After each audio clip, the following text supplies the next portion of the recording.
भारतीय राजनीति में ऐसे कम ही राजनेता हुए जिन्होंने जीवन भर अपने सिद्धांतों का पालन किया। ऐसे ही एक राजनेता थे मोरारजी देसाई।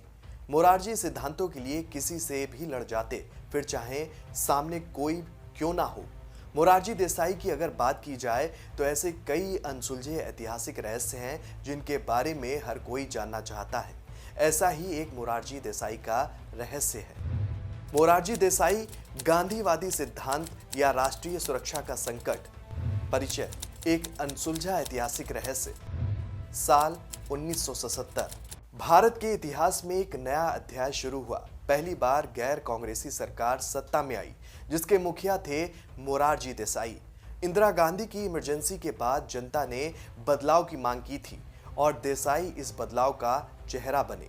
एक सख्त गांधीवादी जो सत्य, अहिंसा और पारदर्शिता में विश्वास रखते थे। लेकिन उनकी एक कथित फोन कॉल ने भारत की खुफिया एजेंसी रॉ को हिलाकर रख दिया। उन पर आरोप लगा कि उन्होंने पाकिस्तान को भारत की गुप्त जानकारी लीक की, जिससे कई रॉ एजेंटों की जान खतरे में पड़ गई। क्या ये सच है? क्या देसाई देशभक्त थे या उनकी भोली भाली सोच ने देश को नुकसान पहुंचाया? आइए इस विवादास्पद कहानी को गहराई से समझते हैं।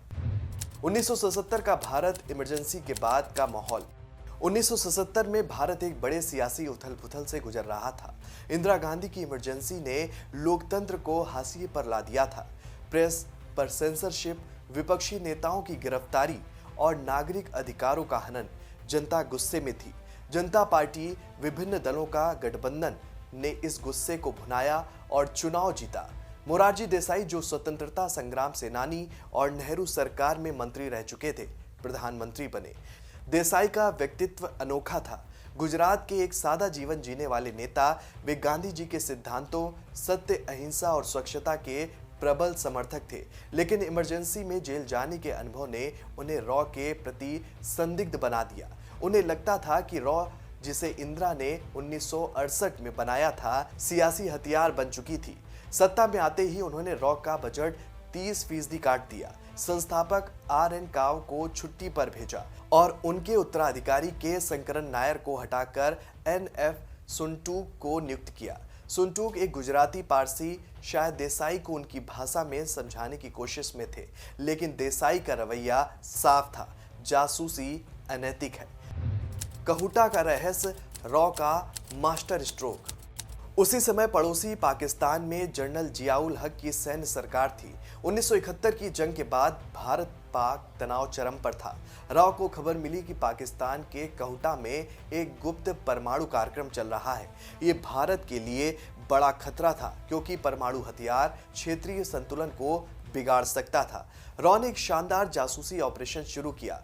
एक एजेंट ने कहूटा के वैज्ञानिकों के पसंदीदा हेयर सैलून में कांटेक्ट भेजा।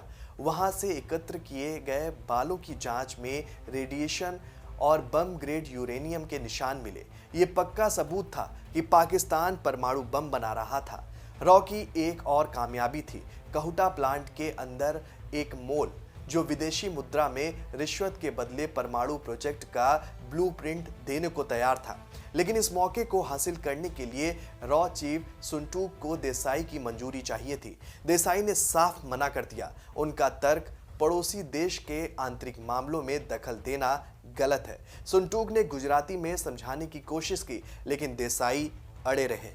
ये मौका, जो पाकिस्तान के परमाणु कार्यक्रम को रोक सकता था, हमेशा के लिए खो गया। विवादास्पद फोन कॉल, जियाउल हक का खुलासा। सबसे बड़ा विवाद तब शुरू हुआ जब पूर्व रॉ अधिकारी रमन ने अपनी किताब द काउबॉय ऑफ रॉ में दावा किया कि देसाई ने जनरल जियाउल हक को फोन कर बताया कि भारत को कहूटा के परमाणु कार्यक्रम और वहां मौजूद रॉ नेटवर्क की पूरी जानकारी है। ये एक ऐसा खुलासा था जिसने रॉ की नींव हिला दी थी। तो ऐसे थे मोरारजी देसाई, पर क्या आपको पता है कि ये एक ऐसे प्रधानमंत्री भी थे जिनको भारत और पाकिस्तान के सर्वोच्च नागरिक सम्मान से नवाजा गया था। बता दें कि ये पुरस्कार किसी दूसरे प्रधानमंत्री को नहीं दिया गया है। मोरारजी देसाई की राजनीतिक लोकप्रियता और लोकतंत्र में उनकी सहभागिता का अंदाजा इस बात से भी लगाया जा सकता है कि उन्हें जहां भारत ने अपना सर्वोच्च नागरिक सम्मान भारत रत्न से नवाजा, वहीं पाकिस्तान ने भी अपना सर्वोच्च सम्मान निशान-ए-पाकिस्तान से उन्हें नवाजा। तो कैसी लगी आपको ये जानकारी, हमें कमेंट करके जरूर बताएं और देखते रहें जेएमडी न्यूज़।